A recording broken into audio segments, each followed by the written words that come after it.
Cardinals Hall of Famer Jim Edmonds was quite candid in an interview on Monday discussing him not returning to the broadcast booth in 2025 and how the vibes have changed around the Cardinals organization and not in a good way. This is Locked on Cardinals.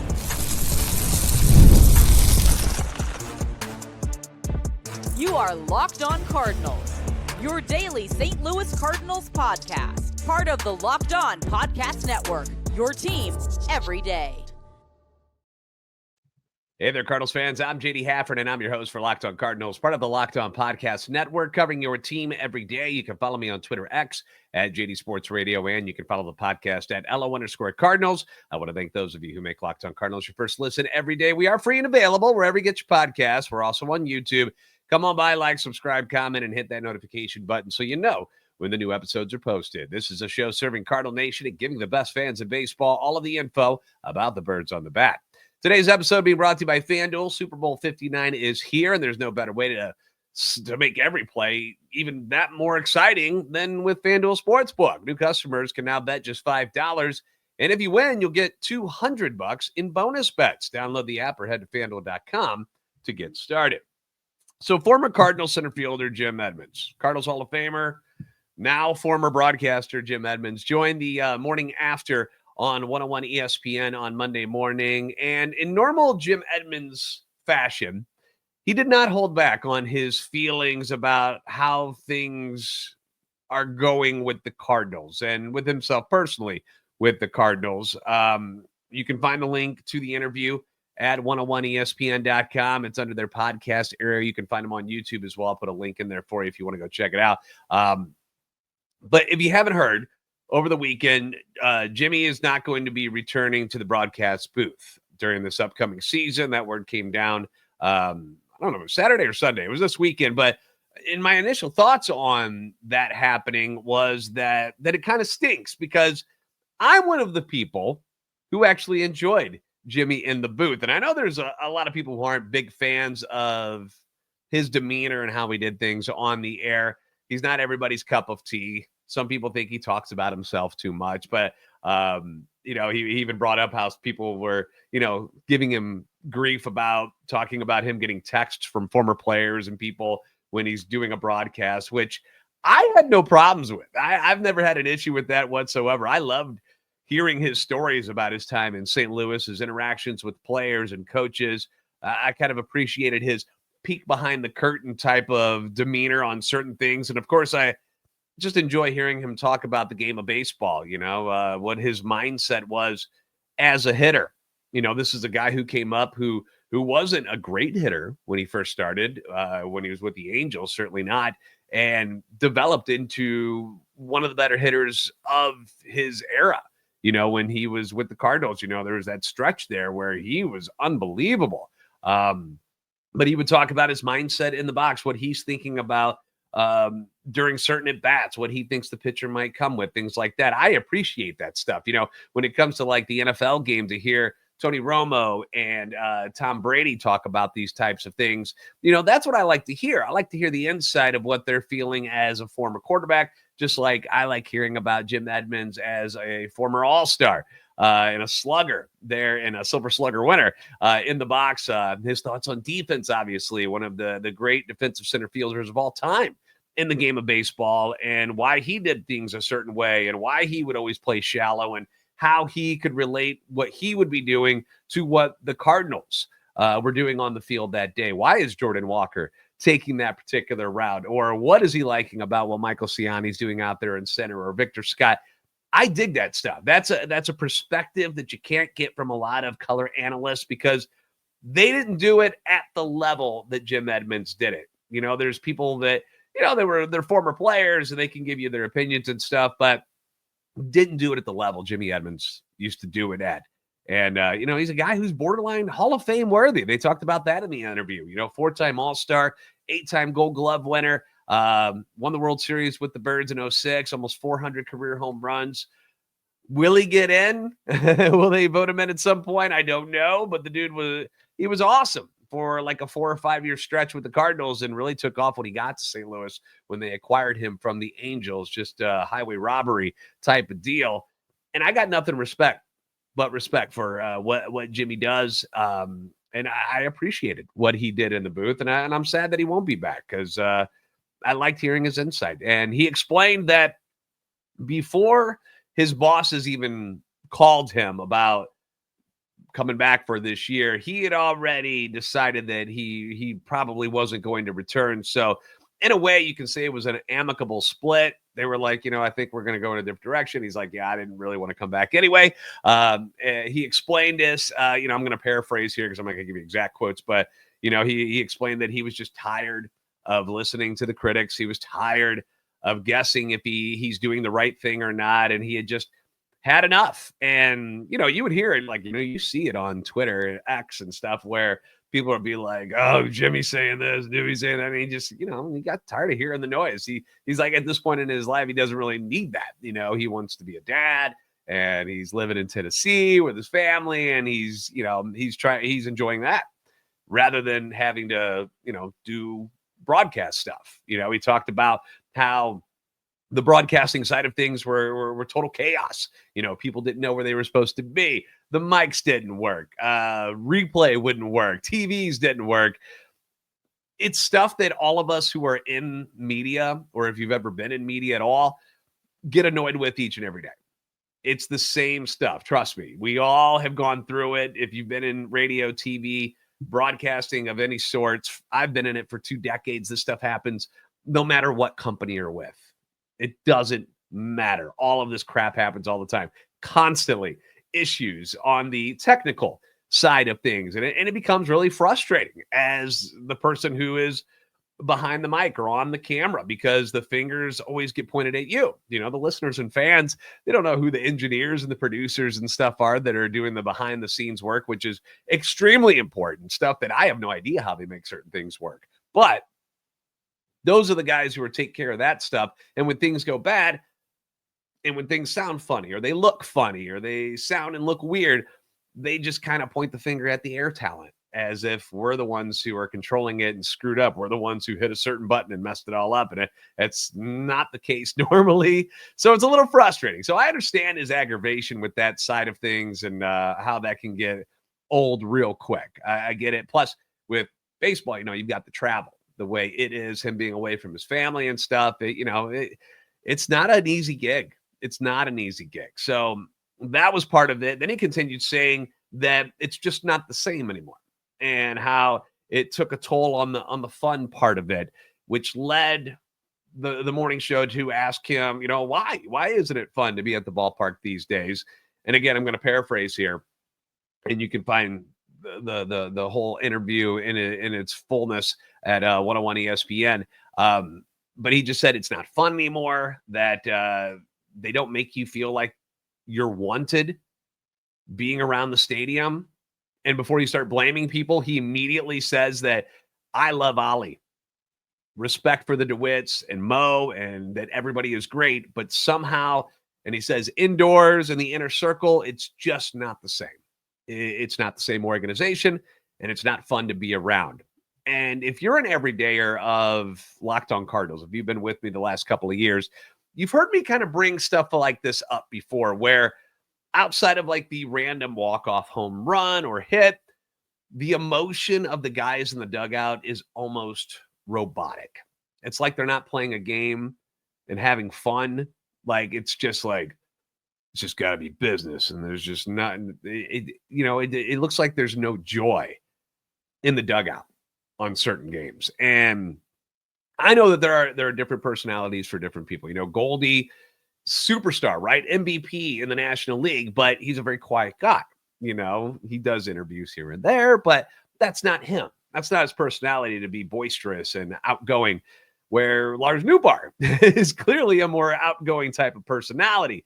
Wilson Contreras, he shows fire and emotion during games. Strikeouts when he's behind the plate. We'll see what he does at first base now, but when he's getting hits or whatever, he shows that emotion a lot, where Nolan Gorman is more of a laid-back guy. It's one of the reasons why that I brought up, seeing Jordan Walker be more outgoing at winter warm-up was a really nice surprise. And I'm so glad that he's starting to kind of break out of that shell, because I feel like he's got personality, but that he's held it back the first couple of years because, he is a kid amongst a lot of adults. As young as he was when he first got here into St. Louis. So he's probably like, I'm going to just kind of stay out of the way and kind of take care of myself. And, I wonder if that has an effect on how things go on the field. When you can't be yourself, I'm sure it affects you in different ways. Back to the Edmonds interview, once again on 101 ESPN, the morning after. TMA is what they call themselves. If you haven't listened to them, be sure to check them out. But in this interview, we talked about the atmosphere being different with the Cardinals. He said you can feel the tension. The players are different. The guys are different. The clubhouse guys are too busy to talk to you. They're too busy running around doing stuff.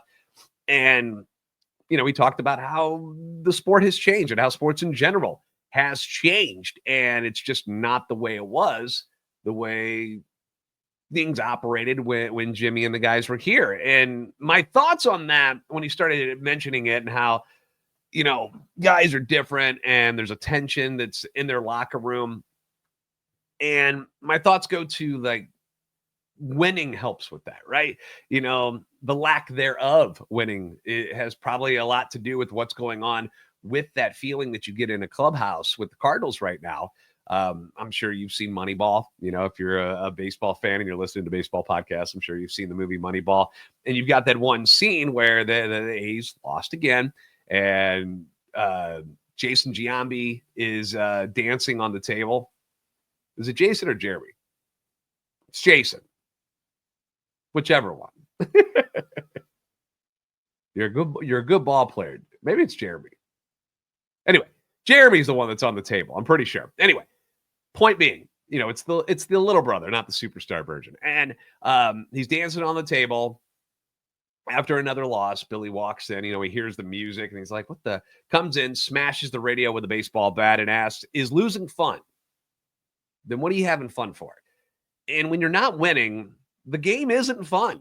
Like, it's kind of miserable. Most games aren't fun when you're losing. It doesn't matter what you're playing, whether it's video games, whether it's a board game, whatever game it is, when you keep losing, it becomes not fun anymore, especially when you're ultra competitive, which most people at the major league level are. That's how they got there. And leadership has something to do with that. The biggest names in the room for the Cardinals the last couple of years have been Paul Goldschmidt, Nolan Arenado. Sonny Gray was added to that mix last year. And just those three people, if you just think about them, they are well known to be very meticulous, very hard on themselves, take everything very, very seriously. They put a lot of pressure on themselves. And nobody has to tell them when they've had a bad game. Like, they feel bad. They're mad at themselves that they've let their team down, let their teammates down, let the fans down, the city down. Like, you hear it in their voices, and you've heard it over the last couple of years where it wears on these guys, that their numbers aren't where they want them to be. And they know that that's a big reason why the Cardinals aren't winning more baseball games. So their body language, you can tell. You can just tell. And perhaps that kind of vibe spreads and, has an effect on the clubhouse mood as well. When your leaders are all mad at themselves, it's going to put kind of a tense mood in that clubhouse.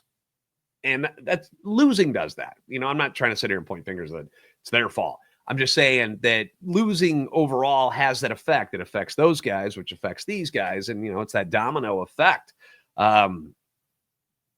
So that's where some of that, in my opinion, probably comes from. Now, where things got a little more interesting in this interview is what Jimmy had to say about how the alumni is being treated and how they feel about things these days. And this was a bit shocking to me. So we'll delve into that portion of the interview next on Locked On Cardinals.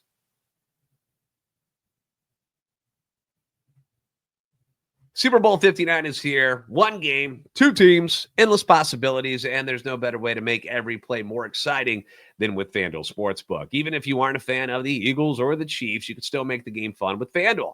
Try and predict who is going to score that first touchdown. I am going to bet on, I'm going Saquon. I'm going Saquon Barkley. Guy's been a beast lately. Who's going to be the MVP? Heck, you can bet on what the coin toss is going to be. Heads, tails, who's going to get it?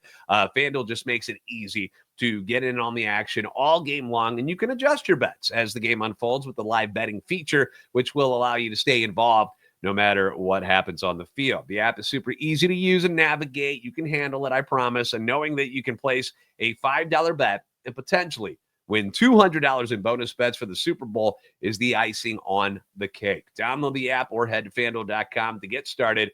Bet just $5. And if you win, you'll score $200 in bonus bets. That's FanDuel.com. Bet with FanDuel, the official partner of Super Bowl 59.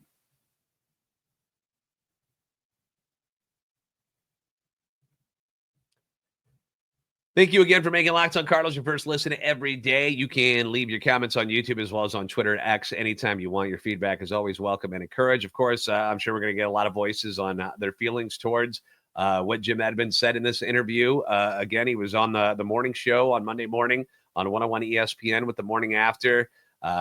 Guys obviously have a good relationship with Jimmy because he was called in. He even talked about how he's got some issues with the Post-Dispatch and this and that. And there's like a 45-minute interview, and it was really good. And I enjoyed every second of it. But there were some things in there that you're like, man, is this really happening? This is what's going on. I was curious about, I just thought he was going to talk about why he wasn't coming back to the booth in 2025, which he addressed and we talked about already. But he opened up even more about clearly the discontent and tension that's going on in the locker room, how he wasn't having fun as a broadcaster anymore, and how things have changed around the Cardinals organization in recent years, not only in the clubhouse with what's going on with the current players, but what's going on with the alumni as well. And this part caught me off guard a bit because, we've always been told how much this organization appreciates former players, their alumni, former coaches, former managers, former players. They want them around, they want them coming down to spring training and helping and teaching the current players and being a part of all of this and continuing the tradition and blah, blah, blah, blah. And apparently, at least in Jimmy's eyes, that is not the case. That is not the case anymore. He specifically said that since COVID, that things are just weird and that they are aware as a group, he's talking about the alumni, that they aren't really wanted around there anymore. And I was like, what? Since when? I thought that was the whole thing, that it's like this open door policy with the Cardinals. You played for us, you won with us, you're always welcome. Come on in, bring your red jacket, come on down. We want to see you guys at the ball games and stuff. And I always took pride in that as a Cardinals fan, that was something that I thought they had. And he said in this interview, and again, paraphrasing here, these won't be exact quotes, but he said the Cardinals don't invite them down there anymore, which I think he's talking about just the ballpark in general. He says it's a totally different atmosphere and make him feel that they aren't appreciated, not wanted. We don't need your help. He reiterated that he has respect once again for the people. And he continuously said, Ali, the DeWitts and Mo, never said anything negative about them personally. He's like, the people are great, but he said that something is different as a whole, that the players feel it, the alumni feel it, and that it's just different and not as much fun. And he brought that up, although he didn't name his name, but they played this little game. He's like, I'll tell you this story. The guy that plays third base for the Cardinals, not going to say his name, but he's from California, and they all had a big laugh about it. But obviously he's talking about Nolan Arenado. And he said that Nolan Arenado asked for permission to see if Mark McGwire could come down to spring training to help out with hitting. And the Cardinals said, no, we have everything we need. And to hear stuff like that, it's very disheartening as a fan. If there was something that, in this point of where we are with the team and the winning and stuff, where we're in a low point at the moment, if there was something that we thought the Cardinals could hang their hat on, is that they embraced the tradition of the organization. They're always doing bobbleheads and giveaways about past stuff, like, hey, remember on this day when this happened and this and that, and then they're always bringing up the past and how great it was and trying to get you those feelings from back then. And they make it seem like that they would be bending over backwards to make the alumni feel comfortable and feel like family, especially at a time like this where they're not winning like we're used to see the familiar faces of the guys that were here when they were winning NL Central championships and National League pennants and taking home a lot of hardware and all that. You would think you would want those people around more often. And according to Jimmy in this interview, that's not really the case. And we've heard it all before, opening day. Oh, it's so special with all the stars from yesteryear returning each year and how magical it seems. And here's Jimmy, one of the great Cardinals of all time. He's in your Hall of Fame, saying that from his point of view, it's not like that anymore. And he said since COVID, he's noticed it. And he even said that, maybe COVID was that chance for them to kind of pull the plug on doing as much stuff as they used to. He made references to how cool it was that, when he was a player and he would have, Bob Gibson and Lou Brock and Ozzie Smith around. And, now that some of them are gone, Bob and Lou have passed away and, Stan Musial is gone, Red Shane East is gone. And now that these guys aren't around anymore, that things are just not the same. And again, this is Jimmy's personal perspective on things. And maybe not everyone will feel the same, as far as other alumni. Maybe they're like, well, he's kind of off base. They may feel differently. But if Jimmy feels this way and he's around the club more than anybody, because he was working in the broadcast booth, I mean, I'm guessing that some other people feel that way as well. He talked about Chris Carpenter, one of my favorite Cardinals of all time, about how, he's doing work with the Angels. He's not doing it with the Cardinals.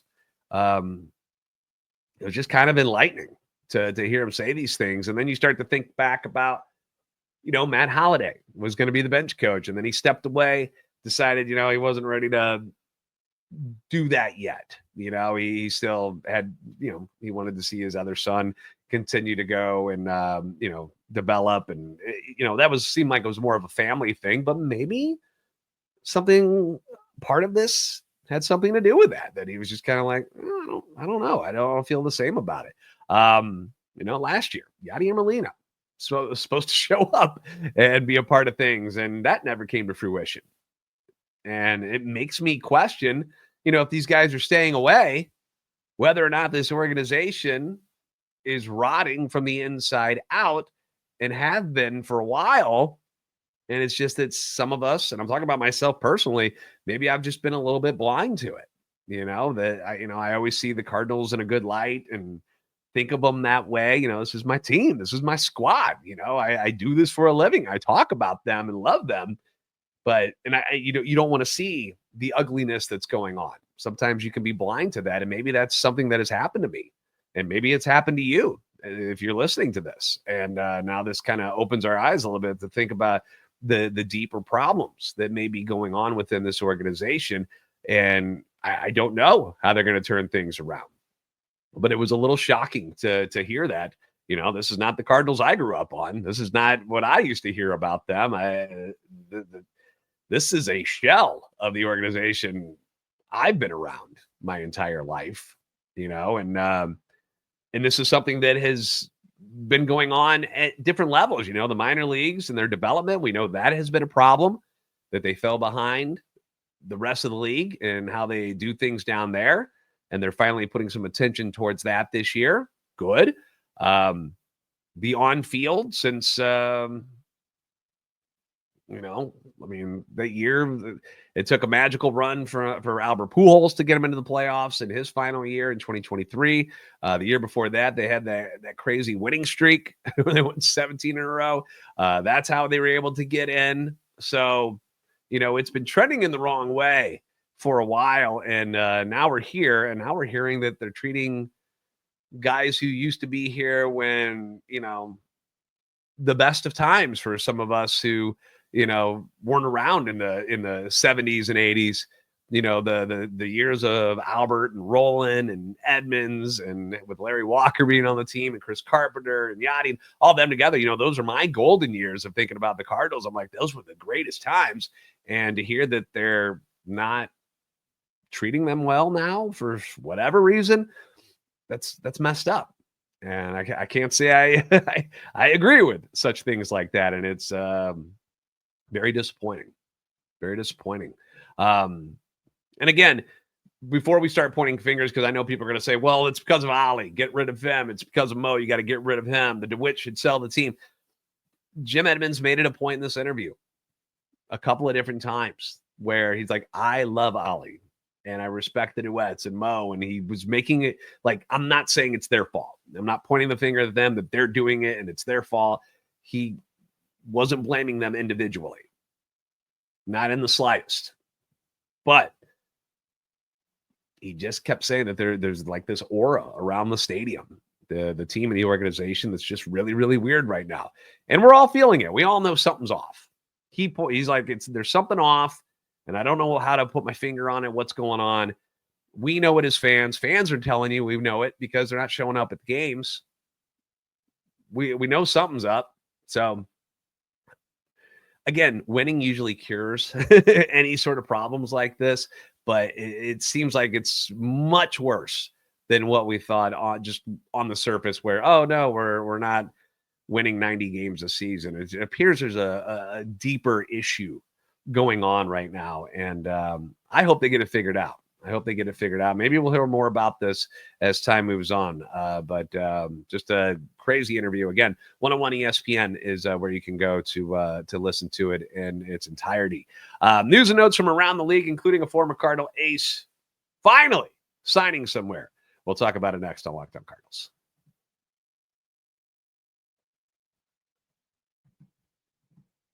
Thank you again for making Locked On Cardinals your first listen today. For your second listen, I encourage you to go find Locked On MLB. My man Sully brings you a daily blend of humor and baseball. He'll keep you up to date on all things baseball heading into spring training, which is not too far off, guys. Find Locked On MLB on YouTube or wherever you listen to your podcasts. All right, Jack Flaherty, Captain Jack or Joker Jack, whatever you want to call him these days. He's back. Is going to be pitching for the Detroit Tigers, where he began the turnaround last season. He and the Tigers have agreed to terms on a 2-year, $35 million contract that includes an opt-out after this coming season. The deal will pay Flaherty $25 million this year. And then that includes a $10 million player option for 2026 that would increase to $20 million if he makes at least 15 starts this season. So a big raise for Jack. Teams clearly were not sold completely on what Jack did last year. They were like, well, that's 1 year where you stayed healthy and things got better. Can you do it again? I'm pretty sure Jack was hoping he was going to get a 3 to 5 year deal and really cash in, but it didn't work out. The Dodgers made it known that they were going to move on as soon as they got Blake Snell and Roki Sasaki. The writing was kind of on the wall there. They got Shohei coming back to be able to pitch this year. Yamamoto's back. Kershaw. They got 150 different pitchers to choose from. So you kind of knew that wasn't going to happen in the market. I guess it just didn't form the way he'd hoped. And now he gets to return to a spot where, he was quite comfortable and quite good in 2024. He went 7-5 with that 2.95 ERA in 18 starts. One of those against the Cardinals where he absolutely shoved and made the Cardinals hitters look so foolish in Detroit. It was embarrassing. It was the ultimate revenge game for Jack. Although the Cardinals ended up winning that game later on, but it wasn't because Flaherty did anything wrong. But he and the Cy Young Award winner, Tarek Skubal, going to be quite a tandem and duo again in Detroit. The other player that the Tigers are still hoping will come to Detroit is Alex Bregman, who has still, as of right now, let me check the phone. No, nothing. Still has not made a decision on his future. 5 teams apparently in the mix, according to reports. You've got the Tigers, the Astros, although over the weekend there's more talk that like the Astros, like, I don't know if that's going to work or whatever, but Astros apparently still have an offer on the table, according to reports. Cubs, Red Sox, and a 5th team that they didn't bring up, but I'm going to assume it's the Yankees, who could use some help over at third base as well. If and when something happens, then maybe something will happen with Nolan Arenado. Still 2 weeks until camp starts officially for position players. But we'll see. Also saw the just in our own division, the Cubs showing interest and might be a dark horse team and possibly trading for the Padres' Dylan Cease, which would be like, whoa. Per John Morosi, the Padres are continuing to gauge interest in Cease and fellow pitcher Michael King with the idea of adding younger, less expensive talent and also creating more payroll flexibility to perhaps add via free agency. The NL Central's been busy. The Cubs have made big moves, acquiring Kyle Tucker. They also got Presley from the Astros as well. They traded that's my dog's ears right there. Sorry about that. But they've made some move. They're trading Cody Bellinger away to the Yankees, and landing somebody like Dylan Cease would be a monster move for them. The Reds have added a few nice pieces: Brady Singer, Gavin Lux, Jose Trevino. They got Terry Francona. Firing David Bell and have Terry Francona there now. The Brewers traded away Devin Williams for Nestor Cortez. They lost Willie Adames to free agency, so you think they might take a step back, but they've been able to keep that thing afloat the last couple of years, so you can't really rule them out as something's not being good. The Pirates haven't done much. They got Spencer Horwitz. That was their big move from Cleveland. But they still got some nice young pitchers. Obviously, Paul Skeens is a monster. They're bringing back Andrew McCutchen again. But the Cardinals have done nothing. They've done nothing but watch people walk out the door. And now we're hearing people talking bad about what's going on around the organization itself. So, yeah, that's where we're at right now. Thank you for making Locked On Cardinals your first listen every day. If you haven't already, give us a follow on Twitter X at LO_Cardinals and at JD Sports Radio. A heads up that we are supposed to start churning out different ways to get your hands and your eyes on the podcast, TikTok and Instagram and stuff. All of this stuff is in the works. There's a lot of what can I say? A lot of pieces in motion right now to make our podcast and our show even that more accessible to you, giving you more intel and everything. So keep it locked in. Like, subscribe on YouTube, help our channel and love for the Cardinals grow. We're making that push for 12,000 subscribers. Would love to have you as one if you haven't signed up already. You guys are the best fans of baseball for a reason, and we'll keep you abreast of everything going on with the Cardinals. We'll get you a fresh new episode of Locked On Cardinals coming up tomorrow. Thank you for your time and your patience.